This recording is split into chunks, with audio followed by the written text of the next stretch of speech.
বিকেল ৫টা নাগাদ হঠাৎ করে জানলার দিকে চোখ পড়ল। আরে, অদ্ভুত মায়াবী লাগছে তো এই অস্তমিত সূর্য। তো তোমাদের জন্য একটু ভিডিও করে নিলাম। তোমরা দেখো কি অসাধারণ লাগছে। এক চিলতে সূর্য। তোমরা তো জানোই আমার এখান থেকে আকাশটা খুব কমই দেখা যায়, কারণ এর আগে বহুবার বলেছি যে আমি এখন যেখানে থাকি সেখানে গাছপালা, পাখি, আকাশ এগুলো বড্ড খাঁচায় মোড়া। এক তো গাছপালা, পাখি তো দেখাই যায় না, পাখির কলকাকলিও শুনতে পাই না, আর আকাশটা তো পুরো খাঁচায় পোড়া। তারই মধ্যে দিয়ে এক চিলতে অস্তমিত সূর্য। আহা, কি মনোরম দৃশ্য, কি অপূর্ব, কি মায়াবী লাগছে। তো তোমাদের জন্য ভিডিও করে নিলাম। গুড ইভিনিং বন্ধুরা। যাচ্ছি পাশের পাড়ায় একটু, আমার এক পিসি থাকে এই পাশেই আর কি। তো পিসির বয়স হয়েছে, শরীরটা ভালো না, তো ওই জন্য পিসিকে একটু দেখতে যাচ্ছি। এই লাইটটা জ্বলবে না, ওই লাইটটা অফ করো। অরূপার আমি যাচ্ছি, মিমি যথারীতি পড়াতে গেছে, তো ওই জন্য পিসিকে একটু দেখতে যাচ্ছি আর কি। তো বললাম চলো, অরূপকে বললাম চলো চলো। আজকে খুব একটা রান্না বান্নার চাপ নেই, কারণ সকালের মাছের ঝোল আছে, অরূপের হয়ে যাবে রুটি দিয়ে, আর আমি আর মিমি ঠিক করেছি দুধ রুটি খেয়ে নেবো। তো রান্নার চাপ নেই বলে বললাম চলো ঘুরে আসি, এই কিছুক্ষণ বাদে চলে আসবো, চলো। তো যথারীতি আমরা তো বেরিয়ে পড়েছি পিসির বাড়ির উদ্দেশ্যে। তো পিসির বাড়িতে গিয়ে ঘুরে আসলাম, পিসিকে একটু দেখে আসলাম। আসলে পিসিকে দেখতে যাওয়া হয় না, তো খুব অভিমান করছিল যে আসিস না, একদম ভুলে গেছিস। যেহেতু বাবার সাথে পিসির প্রায়ই ফোনে কথা হতো, বাবা চলে যাওয়ার পরে পিসির মনটা একটু খারাপ, তো ওই জন্য গেলাম, একটু দেখে আসলাম। আর তোমাদের সাথে সেই মুহূর্তটা একটু শেয়ার করে নিলাম। আর হ্যাঁ, যেটা বলছিলাম যে পুজোর কটা দিন কী করলাম না করলাম সেগুলো নিয়ে তো তোমাদের সাথে কোনো কথাই বলা হয়নি, তোমাদের সাথে শেয়ারই করা হয়নি। তো সেই ভিডিওটা নিয়ে আসছি, আর তার সাথে আরও কিছু কথা আছে। এই দেখো আমার পিসি। আসলে বাপি চলে যাওয়ার পর থেকে না মনটা বড্ড খারাপ, তো পিসিদের সাথে দেখা হলে সত্যি মনটা ভালো হয়ে যায়। বড্ড বাপিকে মিস করি, তো তাই জন্য পিসিদের কাছে একটু গেলে মনটা ভালো হয়ে যায় আর কি। তো যাই হোক, পিসির সাথে দেখা করে বাড়িতে ফিরে আসলাম, আর আমি খুব রেগে গেছিলাম। কেন রেগে গেছিলাম সেটা পুরো ভিডিও দেখলে জানতে পারবে। হ্যালো, চলে আসলাম অনেক দিন বাদে ইউটিউবে আরেকটি নতুন ভিডিও নিয়ে। না, পুজোর মধ্যে আসা হয়নি, নানান রকমভাবে পুজোটা কেটেছে, তো সত্যি আসতে পারিনি, তার জন্য দুঃখিত। তবে পুজোর অভিজ্ঞতা তোমাদের সাথে নিশ্চয়ই শেয়ার করছি। আর তোমরা বলো তোমাদের পুজো কেমন কাটলো।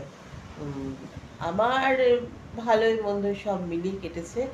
আসলে এবছরের পুজোটা আমাদের কাছে খুব একটা যে আনন্দের ছিল তা নয়, কারণ এবছর পুজোয় বাপিকে ভীষণভাবে মিস করেছি, কিন্তু তা সত্ত্বেও যেহেতু সংসারী মানুষ, সংসারের সব দায়িত্ব কর্তব্যই পালন করতে হয়, তো তাই জন্য সব কিছুর মধ্যেই থাকতে হয়েছে। যেমন পঞ্চমীর দিন তোমরা দেখেছো, এর আগে আমি তোমাদের সাথে শেয়ার করেছি যে আমার পাড়ার আগমনীর প্রোগ্রামে আমাকে গায়ে নিয়েছিল, তো সেখানে রিহার্সাল যাচ্ছিলাম, তো সেই প্রোগ্রামটা ছিল পঞ্চমীর দিন, তাই কাটলো। তো এবছর সত্যি কথা বলতে কি পুজোয় নতুন জামা কাপড় সেইভাবে আমরা কিছু কেনাকাটা করিনি। হ্যাঁ, মিমির জন্য কেনা হয়েছে, মেয়ে তো ছোট, ওর ছেলে মানুষ, ওর তো ইচ্ছা হতে পারে, ওকে তো আমরা জোর করে ওর ইচ্ছাটাকে দাবিয়ে রাখতে পারি না।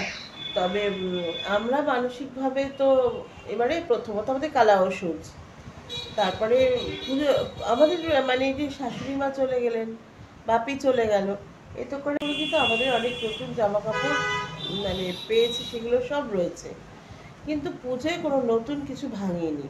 তো সেই অর্থে পুজোয় কিন্তু নতুন কিছু আমরা ভাঙিনি। মিমি নতুন জামা কাপড় পরেছে, কিন্তু আমরা পুরনো জামা কাপড়ই পরেছি। তবে পঞ্চমীর দিন রয়ে গেল, ষষ্ঠীর দিন গিয়েছিলাম মিমির সাথে, কিছু মিমির টুকিটাকি জিনিসপত্র কেনাকাটা ছিল, প্লাস আমার গোপালের জামা কেনা বাকি ছিল, সেগুলোর জন্য ষষ্ঠীর দিন বেরিয়েছিলাম। যাওয়ার পথে পাশে পাড়ার ঠাকুরটাই দেখে মানে প্যান্ডেলটা খুব সুন্দর করেছে, মানে ওদের থিমটা খুব ভালো করেছে দেখে গড়িয়া গেলাম, কেনাকাটা করলাম, মেয়ের সাথে একটু খেলাম, মোমো খেলাম, আইসক্রিম খেলাম, বাড়ি চলে আসলাম। মোটামুটি 9টা সাড়ে 9টার মধ্যে বাড়ি চলে এসেছি ষষ্ঠীর দিন। আর সত্যবিদিন আমার বহু পুরনো এক বন্ধু, ওর সাথে অনেকদিন ধরে মিট করার কথা ছিল। ও দমদমে থাকে, তা ওর সাথে পাটুলিতে খানিকটা টাইম আমরা দুজনে আড্ডা দিলাম, দিয়ে একটু চাটা খেয়ে ও ওর মতো চলে গেল, আমি আমার মতো বাড়ি চলে আসলাম। এই গেল পঞ্চমী, ষষ্ঠী, সপ্তমী। অষ্টমীর দিনকে সকালবেলা যথারীতি আমার পাড়ায় ওরা নিমন্ত্রণ করেছিল খাওয়া দাওয়ার জন্য, তো অরূপ যায়নি, আমি আর মিমি গিয়েছিলাম সকালে। সেখানে পাড়ায় বেশ আনন্দ হইচই করলাম সবার সাথে, খাওয়া দাওয়া করে চলে আসলাম। সন্ধ্যাবেলা গেলাম বজরংবলী, আমার বাবাজির বাড়িতে, মানে বজরংবলীর মন্দিরে আমরা পুজোর মধ্যে একদিন যাই বাবাজিকে প্রণাম করতে, মানে বাবাজির সাথে দেখা করতে। তো অষ্টমীর দিন গেলাম, বাবাজির সাথে দেখা করে আসলাম। অঞ্জলি টঞ্জলি এবছর দিইনি, যেহেতু কালা ওষুধ। আর সে তো গেল অষ্টমী। নবমীর দিন এবার মিমির বায়না, প্রতিবারই এটা করে একদিন ফ্যামিলির সাথে বেরোনো। তো যথারীতি নবমীর দিন ওর সাথে বেরোনো হলো। বেরিয়ে আমি আর অরূপ আর মিমি তিনজনে মিলে গেলাম, আমাদের নাকতলা উদয়ন সংঘটা দেখলাম।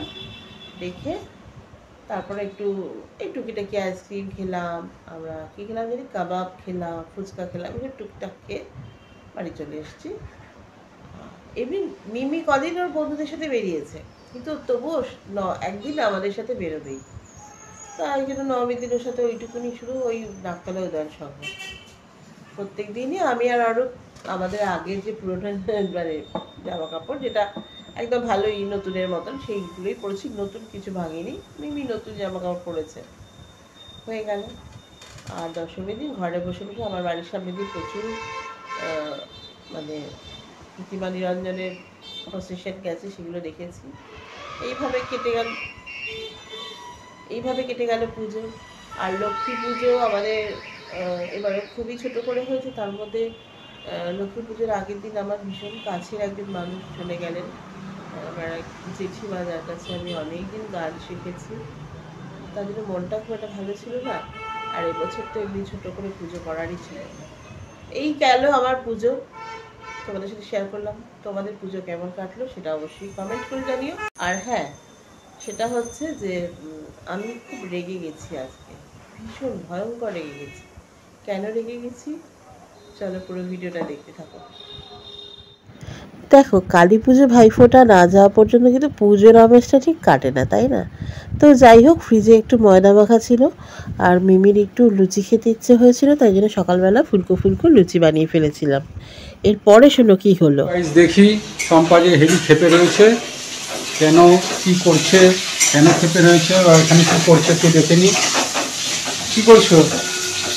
কি করবো, মাছের ঝোল রান্না করবো, আলু বেগুন ভাজছি। আর এখানে কি আছে? এটা ডাল সিদ্ধ করা আছে, পেঁপে দিয়ে মুসুর ডাল সিদ্ধ করা আছে। ও আচ্ছা। আর এখানে যে মাছ করবো, বড়ি দিয়ে আলু দিয়ে বেগুন দিয়ে ঝোল করবো, কাঁচা লঙ্কা দিয়ে, ধনে পাতা, টমেটো এসব দিয়ে করবো। কি ব্যাপার, মাথা গরম কেন সকাল থেকে? মাথা গরম কেন আর মাথা গরম কেন, দেখো বন্ধুরা, একটা কথা বলি, সেটা হচ্ছে যে হোয়াটসঅ্যাপটা আমাদের ভীষণ প্রয়োজনীয় একটা জিনিস। হোয়াটসঅ্যাপে জরুরি কথা বলার থাকলে সেটাই বলতে হয়।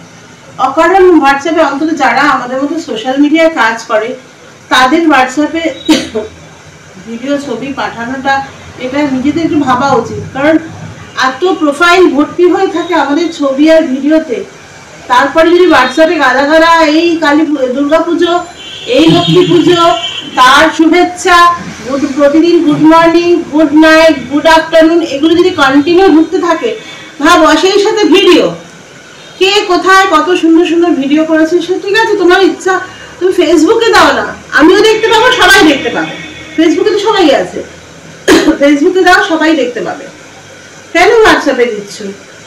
আমরা তো কাজ করি, এবার হোয়াটসঅ্যাপের মধ্যে যদি ভর্তি হয়ে যায় পুরো, মানে সাংঘাতিক।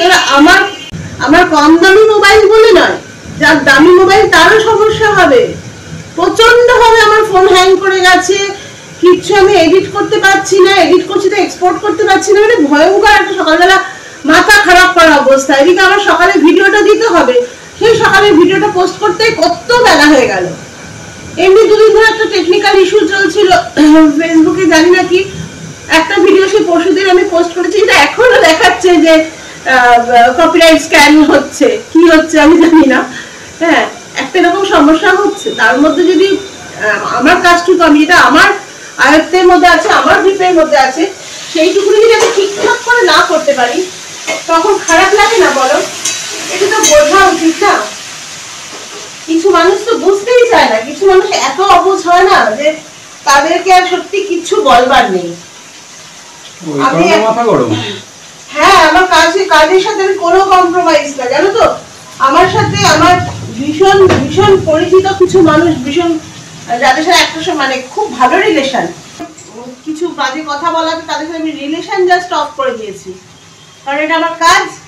তুমি তোমার কাছে তার গুরুত্ব না থাকতে পারে, আমার কাজ আমার কাছে গুরুত্ব আছে, আমি এটাকে রেসপেক্ট করি, কাজে আমি কাজের সাথে কোনো কম্প্রোমাইজ করি না। আর আমি সারাদিন আমার কত ভিডিও আসে, সেখানে আমার ফাইলে যদি উল্টো পাল্টা আজে বাজে জিনিস চলে আসে, মাথাটা গরম হয়ে যাবে না বলো? সত্যি আমি খুব রেগে গেছি আজকে। যাই হোক, মাছের ঝোল রান্না করছি, ডাল করেছি, মুসুরির ডাল পেঁপে দিয়ে সিদ্ধ করে রেখেছি, একটু সম্বার দেবো।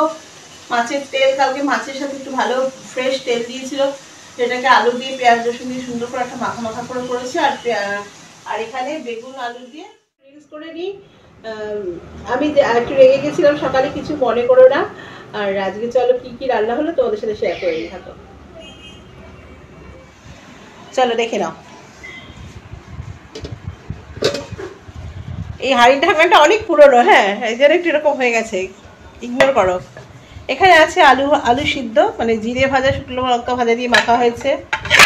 আর এখানে আছে যে পেঁপে দিয়ে ডাল। আর এখানে আছে মাছের ঝোল, বড়ি, আলু, বেগুন, টমেটো, ধনেপাতা, কাঁচা লঙ্কা এসব দিয়ে। আর এখানে আছে যে খুব সুন্দর ফ্রেশ মাছের তেল পেয়েছিলাম, তো সেটা দিয়ে একটু ওই চচ্চড়ি মতো করেছি, ঠিক আছে।